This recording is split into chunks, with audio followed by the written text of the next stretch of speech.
Antiphospholipid antibody की अगर हम बात करें, एंटीफॉस्फोलिपिड नाम से ही जाहिर है वो एंटीबॉडी जो किसके अगेंस्ट हो, वो एंटीबॉडी जो फॉस्फोलिपिड के अगेंस्ट हो, जो एंटीबॉडी फास्फोलिपिड के अगेंस्ट हो उसका नाम है anti phospholipid antibody. Light suppose हमारे पास बीटा ग्लाइकोप्रोटीन कम्प्लेक्स होता है। ये बीटा ग्लाइकोप्रोटीन जो है, ये बीटा ग्लाइकोप्रोटीन कम्प्लेक्स जो है इसके साथ बाइंड करता है। ये बीटा ग्लाइकोप्रोटीन कम्प्लेक्स जो एंटीबॉडी का है ये कार्डियोलिपिन के साथ बाइंड कर देता है। तो मतलब ये है कि कार्डियोलिपिन का एंटीजन और बीटा ग्लाइकोप्रोटीन कम्प्लेक्स ये आपस में बाइंडिंग हो के उसके एंटीबॉडी की बॉन्डिंग हो जाती है और ये फास्फोलिपिड एंटीबॉडी कम्प्लेक्स बन जाता है। तो याद रहे कि वो एंटीबॉडी जो एंटी फास्फोलिपिड के अगेंस्ट हो उसके नाम एंटी फास्फोलिपिड एंटीबॉडी है। ये दूसरा इसका पॉइंट याद रखना है कि यहाँ पर क्या करना है कि यहाँ पर ये वाला एंटीबॉडी क्या कर देता है, prolong the partial thromboplastin time. जो पार्शियल थ्रोम्बोप्लास्टिन टाइम है उसे थ्रोम्बोप्लास्टिन टाइम को ये क्या कर देता है, ये क्या कर देता है, इंक्रीज कर देता है। क्यों? क्योंकि इसने एंटीबॉडी एंटीफॉस्फोलिपिड के अगेंस्ट हो गए, तो जो पार्शियल थ्रोम्बोप्लास्टिन का जो नॉर्मल फंक्शन है वो क्या होगा, डिप्रेस हो जाएगा, जिसकी वजह से इसका जो टाइम है प्रोलॉन्गेशन हो जाएगी। तो इट इज आल्सो कॉल्ड, तो इसलिए हम इसे क्या कहते हैं, ल्यूपस एंटीकोगुलेंट। इसे एंटी ल्यूपस एंटीकोगुलेंट भी कहा जाता है। ल्यूपस एंटीकोगुलेंट क्यों कहती है, क्योंकि पार्शियल थ्रोम्बोप्लास्टिन का टाइम इंक्रीज कर देता है। याद रहे कि जो most common auto immune disease है, अभी अगर हमारा आगे नेक्स्ट जो है वो ऑटो इम्यून डिजीज़ के बारे में है कि ऑटो इम्यून डिजीज़ बेसिकली किन किन फैक्टर से बहुत ज़्यादा होती है। नंबर 1 फर्स्ट फैक्टर आपको याद रहना चाहिए कि जेनेटिक फैक्टर, जीन्स में म्यूटेशन आ जाती है, पहले भी मैं बता चुका हूँ, यहाँ पर भी genetic factor. And number 2 is environmental factor. Environmental factor जो इन्वायरमेंट में चेंजेस आती हैं like UV radiation, electric rights, कोई भी हमारे पास। जेनेटिक फैक्टर की अगर बात की जाए तो genetic factor are more risky, ये बहुत ज़्यादा रिस्की होते हैं। लाइक सिस्टमेटिक ल्यूपस इरिथेमेटोसिस जिसमें हमारे पास मल्टी सिस्टम इन्वॉल्व होते हैं, उसमें जेनेटिक फैक्टर 20% इन्वॉल्व होता है। और ज़्यादातर ये genetic factor most probably evident है किसमें, मोनोजाइगोटिक ट्विन्स में। जो मोनोजाइगोटिक ट्विन्स होते हैं उनमें ये बहुत ज़्यादा पाया जाता है, उनमें बहुत ज़्यादा पाया जाता है मोनोजाइगोटिक ट्विन्स में। मैं बता चुका था ह्यूमन ल्यूकोसाइट की एसोसिएशन के बारे में कि अगर ह्यूमन ल्यूकोसाइट में नॉन इनहेरिटेड जीन्स ऑड में आ जाएं, नॉन इनहेरिटेड ऑड रेशो हो, तो वो ऑड रेशो तो वो ऑड रेशो मोर रिस्की होती है किसके लिए, ऑटो इम्यून डिजीज़ के लिए। ऑड रेशो बहुत ज़्यादा रिस्की। इसके अलावा अगर हम अदर जीन्स की बात की जाए, अदर जीन्स में क्या आता है, अदर जीन्स की अगर हम बात करें तो जेनेटिक डिफिशियंसी हो सकती है किस चीज़ में, जेनेटिक डिफिशियंसी हो सकती है जो क्लासिकल पाथवे ऑफ मेटाबॉलिज्म है।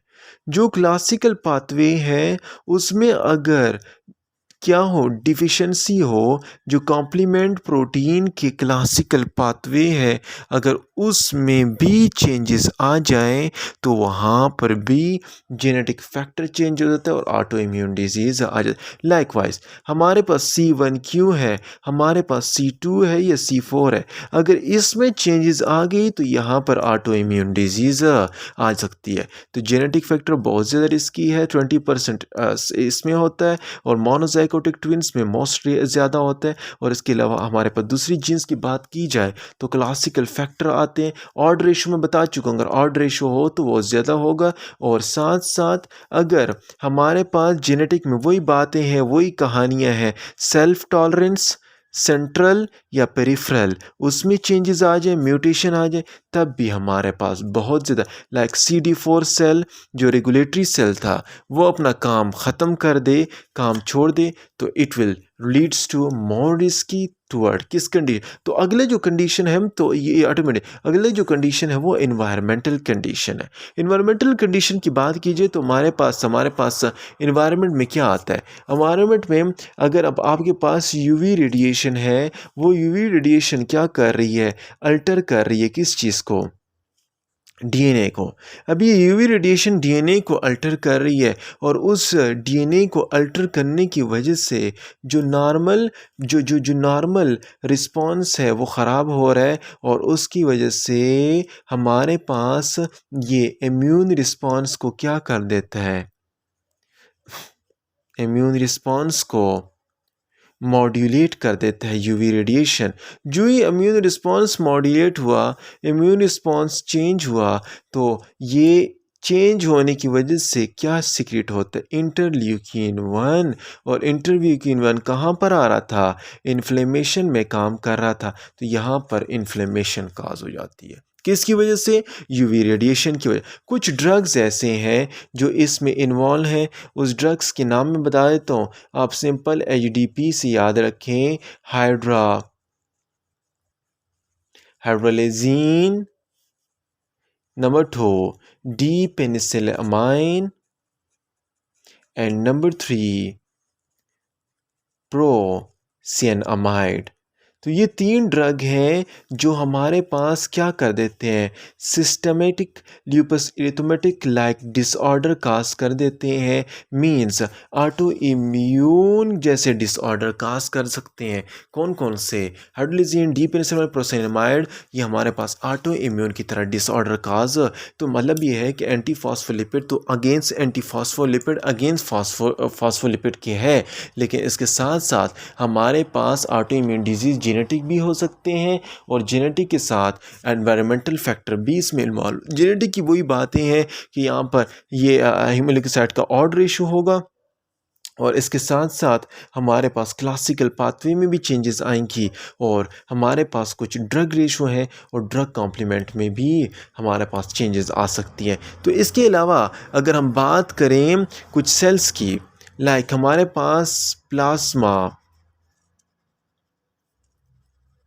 प्लाज्मासाइटॉइड डेंड्राइटिक सेल्स थे, अगर उसमें एबनॉर्मेलिटी आ जाए तो वो क्या प्रोड्यूस करेगा, टाइप 1 इंटरफेरॉन तो प्रोड्यूस करता था। तो ये टाइप 1 इंटरफेरॉन जो है, टाइप 1 इंटरफेरॉन एन गेमा जो है ये प्रोड्यूस होगा और वो एबनॉर्मल अमाउंट में इंटरफेरॉन गेमा प्रोड्यूस होने के साथ ही वो क्या काज करेगा, एपोप्टोसिस काज करेगा। एपोप्टोसिस की वजह से, उस एपोप्टोसिस की वजह से डैमेज होगा किसको, सेल को, टिश्यू को या ऑर्गन को। तो यहाँ पर प्लाज्मासाइटॉइड सेल डेंड्राइटिक सेल से टाइप 1 इंटरफेरॉन या इंटरफेरॉन गैमा सीक्रेट हो रहा है और वो भी आगे फर्दर इन्वॉल्व कर रहा है किस चीज़ में, एपोप्टोसिस में। यूवी रेडिएशन जो यहाँ पर है वो भी एबनॉर्मेलिटी काज कर रही है, अल्टर चेंज कर रही है, एपोप्टोसिस काज कर रही है और साथ साथ एबनॉर्मेलिटी ला रही है बी सेल्स में, टी सेल्स में, हेल्पर हो, रेगुलेटर हो, जो भी सेल है उन सब में सारी ये चेंजेस आ रही हैं। तो ये सारे रिस्पॉन्स जो भी आ रहे हैं एंटीबॉडी के अगेंस्ट आ रहे हैं और ये हमारे पास एक एलर्जिक कंडीशन दे रही है। वो कौन सी एलर्जिक कंडीशन है, टाइप 2 हाइपर सेंसिटिविटी। याद आया कि नहीं, टाइप 2 हाइपर सेंसिटिविटी जिसमें एंटीबॉडी हमारे सेल के अगेंस्ट हो जाती है। एंटीबॉडी हमारे सेल के अगेंस्ट होने के साथ यहाँ पर एल ई सेल्स बन जाता है। ई सेल्स का क्या मतलब है, यहाँ पर फेगोसाइट्स, न्यूट्रोफिल्स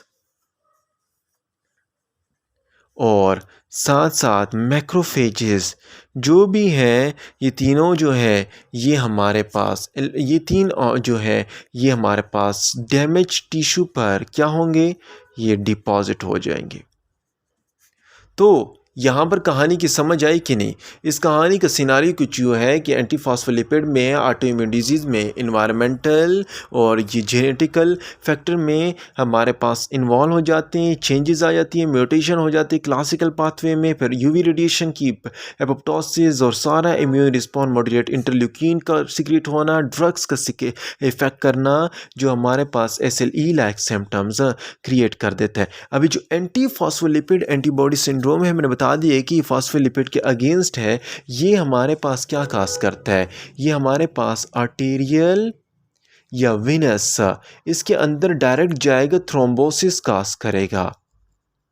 थ्रोम्बोसिस काज करने की वजह से हमारे पास या तो फोकल सेरेब्राई में इस्कीमिया होगा, सेरेब्राई में एक ख़ास किस्म के लोकेशन में सेरिब्रम होगा, या हमारे पास क्या होगा, ऑक्यूलर इस्कीमिया होगा।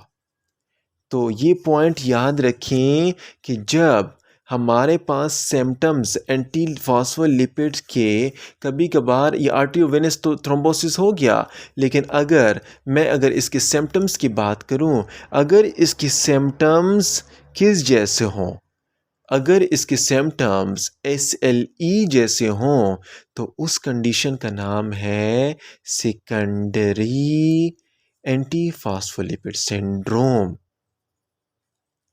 अगर इसके सिम्टम्स SLE जैसे हों, अगर इसके सिम्टम SLE जैसे ना हो, SLE के साथ ना हो, तो उसका नाम है प्राइमरी एंटी फॉस्फोलिपिड सिंड्रोम। तो यहाँ पर एक सेकेंडरी है, एक प्राइमरी है, और ये सेकेंडरी उस वक्त होगा जब SLE वाले सिम्टम इसमें मौजूद हो। जब SLE वाले सिम्टम मौजूद ना हो तो उसका नाम प्राइमरी एंटी फॉस्फोलिपिड।